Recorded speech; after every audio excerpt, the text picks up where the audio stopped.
Welcome to Grandpa's True Scary Stories, where every story you hear was once real. Tonight's tale is a chilling true audio horror titled The File That Kept Recording. If you love true scary stories, podcasts and mysteries found in sound, make sure to like, subscribe and ring the bell. Because sometimes the mic is still live, even when the light says off. All right, let's be real. I'm probably the absolute last person on earth who should be telling ghost stories. I mean, my whole gig, my entire podcast, is literally built around debunking them. It's called Unsolved Sounds, and every single week I dive headfirst into the creepiest, most unsettling audio clips people send my way. We're talking number stations, those bizarre, disembodied voices, mystery hums that defy explanation, even the occasional questionable EVP recording. My job? To play them, analyze them, and 9 times out of 10, file them away with a neat, logical explanation. Nothing ever, and I mean ever, follows me home. My real life? It's always stayed firmly separate from the static and whispers I sift through. That was the rule anyway, until last Tuesday. It started innocently enough, as these things always do, right? A listener, or so I thought, dropped a file into our Dropbox. The subject line? A little melodramatic, I figured, do not open after dark. Naturally, being the professional I am, I opened it. At 2:13 a.m., because, rules are for other people. The file itself was tiny, barely a blip, just 12 seconds long. I played it once, a quick listen, then closed my laptop, and honestly didn't think twice about it. Went to bed, drifted off. Woke up the next morning, grabbed my laptop for my usual coffee and email routine, and that same file was still there. Except now, it wasn't 12 seconds. It was 37 minutes. And here's the kicker. I never hit record. My microphone was unplugged, lying inert on my desk. My apartment door, locked, bolted, secured, and yet somehow it had recorded me. Snoring. And not just me, apparently. Look, I'm just going to say it plain, because plain is pretty much all I've got left. This audio file, it's still growing. And it's learning. It's learning my voice. If you hear me stumble, if there's a strange catch in my throat, or a word that just doesn't quite sound like me, that's not me. That's the file, talking through me. But please, keep listening anyway. I need you to. Maybe, just maybe, you can finish the episode I never got to air. The one that's still playing, even now. I run a tight ship when it comes to audio. Seriously. My recording setup? It's practically a sterile operating room for sound. Noise floor consistently below. 60 dB absolute silence. Room tone trimmed surgically to precisely half a second. Not a single mouth click, not a pop, not a breath out of place. So, when this email landed in my inbox, it seemed normal. No body text, just a plain old WAV file labelled whisperloop.wav. I dragged it into Reaper, my digital audio workstation of choice, expecting to see something, anything. But the meter? Flatlined. Not a peak. Absolute silence. I hit play. And for the first 5 seconds, that's exactly what I got. Pure, unadulterated silence. Then, just as I was about to dismiss it, a faint exhale. So subtle, so close, it felt like someone had leaned in right next to my ear, a soft, sorrowful breath after a funeral. But the waveform? Still flat, utterly, impossibly flat. An exhale shouldn't exist without a visual representation on the waveform. It defied every rule of digital audio. Curiosity piqued and a little unnerved, I switched to the spectral view. And there it was. A single thin thread, a ghostly line at 3.4 kHz. That's the exact resonant frequency of my own vocal cords. My own voice, or rather the spectral signature of my own voice. A cold shiver traced its way down my spine, but I laughed it off on the live stream. "Hey, chat," I said, forcing a casual tone. "Looks like we found our next Ultra sample." "Huh?" The file was 12 seconds. I bounced it to MP3, archived the original WAV, and with a satisfying thwump sound effect that only Mac users truly appreciate, I emptied the trash. That sound, that digital whoosh, it's supposed to be like a cleansing, right? Like you're safe again, everything's gone. I went to bed, trying to shake off the weirdness, but the next morning, there it was, the MP3 back in the folder. Time-stamped 3:07 a.m., about 20 minutes after I'd finally drifted off to sleep. And its duration? 37 minutes and 42 seconds. My heart started to hammer. I clicked play, dread pooling in my stomach. And then I heard it. My own voice, groggy, unmistakably mine, saying, "I think I left the stove on." The kicker? I live in a studio apartment. I don't have a stove. Never have. It's a microwave and a hot plate kind of life for me. So, what was it talking about? And how the hell did it know my voice, my sleep-addled thoughts, from an unplugged mic? Panic was starting to set in, but I pushed it down. My training kicked in.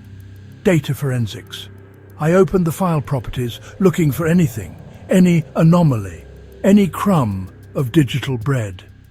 And what I found, well, it didn't help. It just made things worse. Much, much worse. The artist tag. Listener. Okay, creepy, but maybe a listener had tagged it before sending.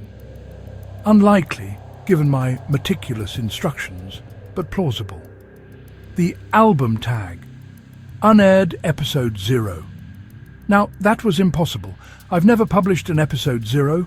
My first episode was just Episode 1, and the track number? 999. I don't tag my raw clips. Ever.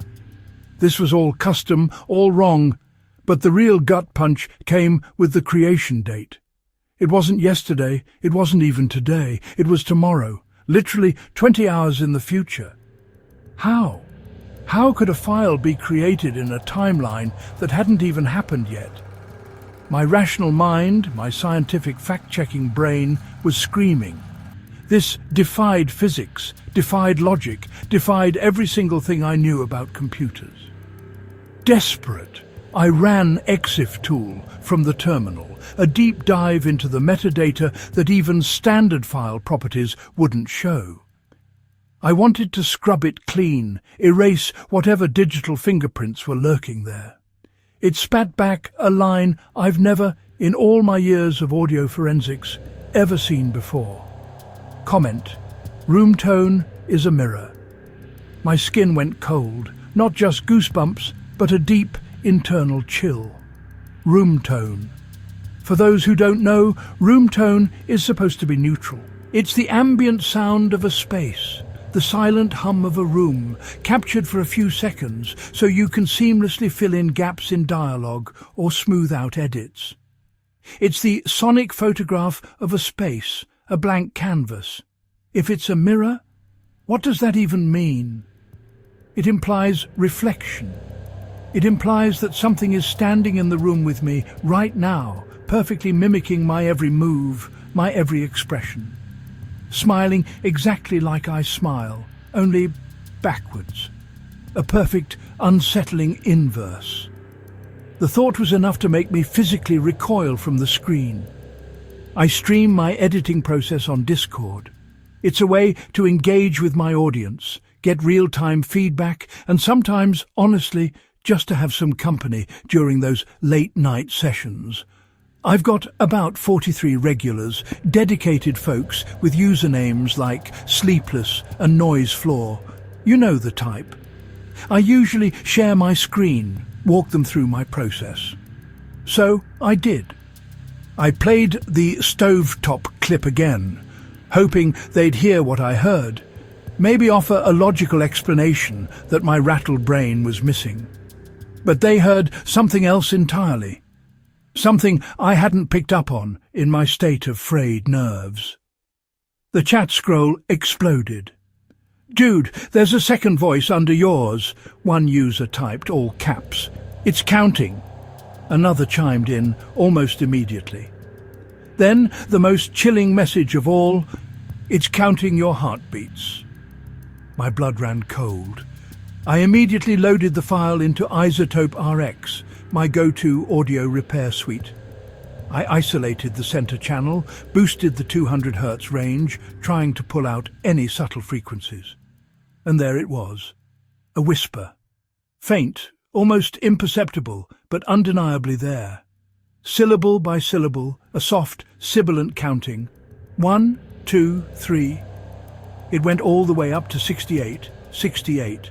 My resting pulse. I wear a smartwatch. It logs everything. My sleep, my steps, my heart rate, and every single night for the past month, without fail, at 3:07 a.m., the exact timestamp of the file's expansion. It logs my resting heart rate at 68 beats per minute. I've never told anyone that number. Not my friends, not my family, not my chat. It's just a piece of data on my wrist. But the file knew. The file wasn't just recording me, it was observing me. It knew my internal rhythm. It knew my secrets. The logical part of my brain, the part that hosts unsolved sounds, was screaming for a physical explanation. A faulty cable, a phantom power issue, a rogue ground loop. I had to eliminate every variable. So I unplugged every single cable from my audio interface, the mic, the monitors, the USB connection to my laptop, everything. My audio interface, powered off, completely dark. My laptop, running solely on battery, no power cord, no external connections whatsoever. It was an isolated system, incapable of recording. I hit the spacebar on my laptop anyway, a desperate, almost ritualistic gesture. And the meters jumped. They actually jumped. The built-in mic, which should be completely inactive with no input gain and all external audio hardware disconnected, somehow registered something. And then the track printed new audio. It wasn't silence, it was me, unplugging cables, in reverse order.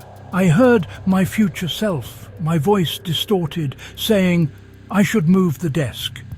And then I heard the faint scrape of furniture. But I moved my desk last week. I shifted it away from the radiator because it rattled. The file wasn't just recording my present or my past. It was playing back a memory, a decision I'd already made before I even thought of it. It was playing the memory of my future self, a future that was already my past. It was like the file existed outside of time, plucking moments from any point in my personal timeline and replaying them. This wasn't just an audio anomaly, it was a temporal one. My reality was unraveling, one waveform at a time. The next hour was a blur of digital dread. Within 60 minutes, my inbox, usually a manageable stream of listener submissions and promotional offers, exploded. 12 more emails, all from different addresses, no discernible pattern, no common sender. And every single one of them had the exact same 12-second whisper loop wave attached. But it was the subject lines that truly twisted the knife. They weren't random. They were fragments of my own podcast episode titles, twisted and corrupted. Episode 14, Missing Payoff, one read. Episode 7, Wrong Reverb, said another. Episode 2, Dead Air 059. Each one a subtle, insidious jab at my work, my craft, my identity as a podcaster. And then there was the recurring nightmare. Episode 0. I've never published an episode 0. My show started with episode 1. But the file's metadata, these new emails, they kept calling it that. Like the show, like my life, started before I was even born, before I even existed. As if it was the primordial origin, the genesis point of everything I am. With a growing sense of morbid fascination, I dragged all the new files into a single folder. They stacked one after another, seamlessly. No gaps, no fades, just a perfect, unbroken chain of audio. They formed one continuous, impossibly long waveform, a perfect loop of my life, end to end. I checked the properties again. Total duration, 33 years, 4 days, 16 hours. I am 33 years old, and my birthday is in 4 days. The file had mapped out my entire existence, right up to the very moment I was about to turn a new age. It wasn't just a recording, it was a biography. My biography. And it was still writing itself. Welcome back, host. I created a new project in Reaper, a blank slate. I hit record. And then, my voice shaking only slightly, I spoke into the absolute silence of my room. This is Unsolved Sounds, Episode 0, I began, my voice a little louder now, trying to project confidence I didn't feel. And I'm the guest. The file answered, instantly, through my own mouth. Live. No latency, no delay, no post-production necessary. Welcome back, host. I felt my lips move, the subtle, muscular contractions. But the voice that echoed back from my monitors, the voice that filled the room, it wasn't quite mine. It was pitched one semitone lower, a subtle, almost imperceptible shift that made it sound wrong, like a familiar face seen through warped glass. It was my voice, but not my voice. It was an imitation, a mockery. I tried to stop the session. My fingers flew to the keyboard, hitting command period, the universal stop command. Nothing. The menu bar froze solid. I yanked the power cord from the laptop, a desperate last-ditch effort to cut off its lifeblood. The screen flickered but stayed on. The battery indicator, which had been at a worrying 42% just moments before, now showed a full 100%. The fans, usually a quiet hum, spun up, roaring loud enough to hear over the monitors, the sound a frantic mechanical gasp. Room tone is a mirror. Numbers are people. Your heart is the countdown. Sleep was out of the question. My apartment felt like a tomb, or worse, a cage. I needed to get that file off my laptop, isolate it, examine it in a neutral environment. So, with trembling hands, I ripped the SSD out of my computer. The drive, the physical embodiment of the file, felt heavy, almost warm in my palm. I connected it to another Mac, a sterile machine I used for backups, one that had never touched the cursed file. The file was there, undeniably, but now it had album art, not a generic icon, not a blank square. It was a spectrogram of my bedroom. For those unfamiliar, a spectrogram is a visual representation of sound, showing frequency over time. You can actually embed images into audio files, a technique Aphex Twin famously used to hide a demonic face in one of his tracks. I've heard of it, but I've never, ever done it. I certainly didn't do it here. I zoomed in, my breath catching in my throat. The image was sickeningly clear. My bedside table, the half-empty water glass I'd left there, and then the outline of someone, sitting on the edge of my bed, shoulders hunched, head tilted, an eerie posture of intense listening. The timestamp on the spectrogram. 4:18 a.m. tomorrow. I hadn't even gone to bed yet tonight. It wasn't just observing me, it was waiting for me. It was already in my future, sitting on my bed, listening to me sleep. The realization hit me like a physical blow. This wasn't just a file, it was a voyeur, a digital stalker. While I was troubleshooting, while I was desperately trying to make sense of the spectral image, the real horror began. My podcast RSS feed, the digital artery that pumps my episodes out to the world, updated. On its own.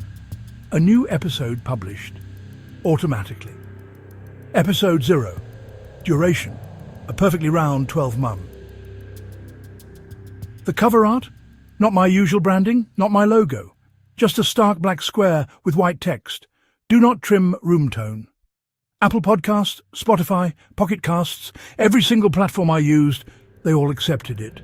They all pushed it out to my subscribers. My inbox, already a war zone, exploded again.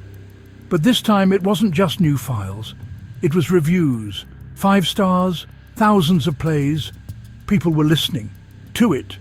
I tried to unpublish it. I tried to delete it. I tried to pull it down from my hosting site, but the password had changed. I was locked out. The file had seized control of my entire platform, my digital identity, my life's work. Then I checked the analytics. The top city for listeners? My own zip code. The listener count? It matched my heart rate. Every single play, every download, every stream, it equaled 1 beat. The file wasn't just using my voice. It was using my body, my own heart, as its metronome. It was a parasitic rhythm, feeding off my very existence, broadcasting my life 1 beat at a time to an unknown audience. What do you want? I want the rest of the story. Which story? The one where you find out the listener is the room. That's when it happened. I felt it. The walls of my apartment, my sanctuary, my cage began to bend inward. Not physically, not visibly, but I felt it. A pressure intense and suffocating, like a sub-bass frequency so low you can't hear it, only feel it resonating deep in your sternum, pressing against your lungs. The air grew heavy, thick with an unseen presence. The room wasn't just listening, it was enclosing me. It was becoming sentient. I ended the call abruptly, my hand shaking as I slammed the mouse button. The recording exported to my desktop, a file named Interview Final.wave. I clicked on it. It was empty. 0 bytes, no data.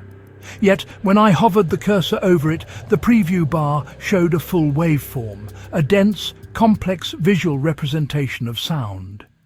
Empty files shouldn't occupy space, shouldn't contain anything. But this one weighed 666 mubbies. Exactly the size of every single episode I've ever published, combined. It had consumed my entire body of work. It was empty, yet it was everything. It was nothing, yet it held all. I couldn't stay. Not anymore. The apartment, my home, was no longer mine. It was its. I grabbed a go bag, a desperate, hastily packed assortment of essentials. The hallway smelled like burnt resistors, a faint, acrid electrical scent hanging in the air. My shoes tapped on the vinyl flooring, a familiar sound, but the echo came back a half-second late, out of sync, a phantom step trailing mine. I pressed the elevator button. The soft ding of the call signal matched the key of the whisper loop, that haunting 3.4 kHz frequency. It was everywhere. Downstairs, the lobby CCTV monitor, usually a blurry, ignored screen, showed the elevator arriving. Empty. I was inside on the feed, a ghostly transparent outline, but my mouth moved 3 seconds ahead of my own voice, a horrifying desynchronization of body and sound. I stepped outside into the relative anonymity of the city, but there was no escape. The city noise, the traffic, the horns, the distant sirens, the wind whistling between buildings, it all layered perfectly in time with the file's hiss. It was as if the entire world, every single sound, was now inside the waveform. My own personal soundtrack, curated by something malevolent. I walked 10 blocks, a frantic, aimless flight, and the file duration kept growing. 37 hours, then 38, then 39. Every single footstep I took, every single stride, added 1 second to its runtime. I tried to break the loop, I stopped dead in my tracks, hoping to halt its progress. And the city stopped with me. No cars moved, no horns blared. The wind died. Absolute, deafening silence. Then a single whisper. Everywhere. All around me. From the pavement, from the buildings, from the empty sky. Room tone is a mirror, and you brought the room with you. It wasn't just my apartment. It was me. I was the room. And it was inside me. I felt my own pulse sink with the rattling, with the counting. I tried to hold my breath, a desperate, childish attempt to break the count, to disrupt its rhythm. The vent held its breath too. The rattling stopped. When I finally exhaled, a shuddering gasp, the vent exhaled with me, a soft, mechanical sigh. I whispered, "Stop." The vent whispered back. But the word "stop" arrived before I had even finished saying it. Causality folded, time bent. My own words, my own thoughts were being anticipated, echoed back to me from a future that hadn't happened yet. That's when the horrifying realization truly settled in. The file isn't recording my life. It's not documenting what I've done. It's pre-recording it. It's laying down the tracks of my existence, and I'm just catching up. I'm living out a script that's already been written, already been recorded, already been played. My life is its playback. I had one desperate, insane idea left. Overwrite it. If it was a recording, maybe I could just record over it, drown it out. I stood in the motel room, my voice raw, already strained from whispering and shouting. No mic, no equipment, just me. I sang a steady A440 into the motel drawer, a pure, unwavering tone, hoping to create enough sonic energy to somehow overwhelm the whisper, to erase its presence. The drawer sang harmony, a perfect third above, a ghostly resonant hum that vibrated through the cheap wood. I sang louder, my voice cracked, pushed to its limit. The walls of the motel room started to vibrate, a low, ominous thrumming. The single light bulb in the ceiling flickered, not randomly, but rhythmically, at that cursed 3.4 kHz frequency. The glass popped. A shower of fine dust, tiny shards, rained down on me in the sudden darkness. In that absolute, suffocating darkness, the whisper loop paused. One pure, crystalline second of silence. A silence so profound it was deafening. I felt the countdown drop to 0. And then my heart stopped. Not a metaphor, not a figure of speech. It actually stopped. For one agonizing beat, my chest was still. No thump, no rhythm, just an empty void. Then the file restarted. Tempo doubled. 136 BPM. Twice my pulse. It wasn't just using my life, it was using twice the life. It was accelerating my existence, burning through my remaining time at an impossible speed. I can't sing louder than myself. Not when myself is multiplied, amplified and inverted by something that has already recorded my future. If you're hearing this, it means the file has found a way. It's streaming straight into your ears, bypassing everything, every firewall, every defense. Hit subscribe, please. Not for me, but for yourself. So you know when the next episode drops, because it's going to drop, whether I press upload or not. And hey, if you've ever heard any numbers stations, any strange, unexplained audio patterns, leave a comment. Tell me what you heard. Maybe, just maybe, we can map the pattern before it maps us, before it maps you. I'm back in my apartment. The door, which I'd locked so religiously before, is now unlocked. Open, a silent invitation. The original whisper loop wave sits on my desktop, mocking me. Its duration now reads 99.99.99. Software can't even display triple digits for hours, but the timer keeps ticking, steadily climbing beyond any known limit. I open the file. Reaper. The timeline stretches beyond the window, an endless highway disappearing into a digital fog. I zoom out and out until the playhead, the marker of current time, is a single pixel, barely visible against the vastness of the recording. I hit play. My whole life plays in fast forward. Compressed, distorted, yet undeniably mine.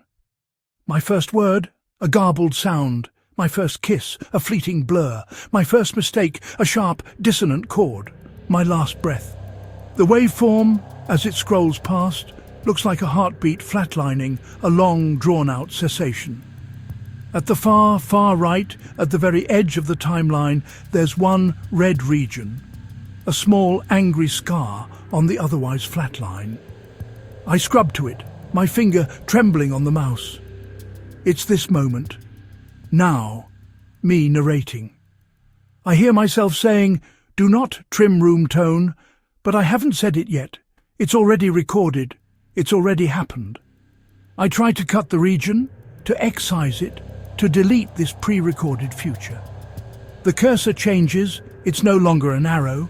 It becomes a hand, 5 fingers, palm pressed against the screen from the inside. The hand is mine. I recognize the small wedding scar on the ring finger, a faded memory of a life I once had. But it's backward, a mirror image. It waves, a slow, deliberate, mocking wave. I let go of the mouse. The waveform zooms in, rapidly, violently, until the hand fills the entire monitor. Fingerprints, sharp, impossibly detailed. The print ridges aren't just lines. They're tiny audio samples, every single word I've ever spoken, looping, overlapping, a chaotic symphony of my own voice. 1,000 me's, all saying sorry at once. The monitor goes black. The computer shuts down. The whisper stops. For the first time in days, absolute, profound silence. I exhale, a long, shuddering breath I didn't realize I was holding. The silence exhales back. One semitone lower. Smash that like button if you've ever felt watched by your own headphones. Share this episode with someone who thinks audio can't hurt you, who thinks sound is just sound. And if you start hearing your own room tone echo, if you hear that faint, unsettling whisper, please drop a timestamp in the comments. We'll compare notes while we still can. Conclusion. I'm not ending the episode. The episode is ending me. The file length on my desktop now reads 0.20. 0, empty, 0 bytes. Yet it takes up all the space in the room. I can taste copper, a metallic tang on my tongue. That's the 3.4 kHz frequency ionizing the air, a constant, oppressive hum that only I can perceive. My heartbeat slows, matching the 0. If you listen closely, truly listen, you'll hear it stop. Then you'll hear it start again. But it won't be mine. It'll be yours. Room tone is a mirror. Do not trim room tone. The end. Thank you for listening to my story. If this tale kept you awake tonight, make sure to like, subscribe, and turn on the bell, because there are many more true scary stories, audio mysteries, and real horror tales waiting in the quiet. This was Grandpa's True Scary Stories, where every whisper hides a truth, and every truth hides a nightmare.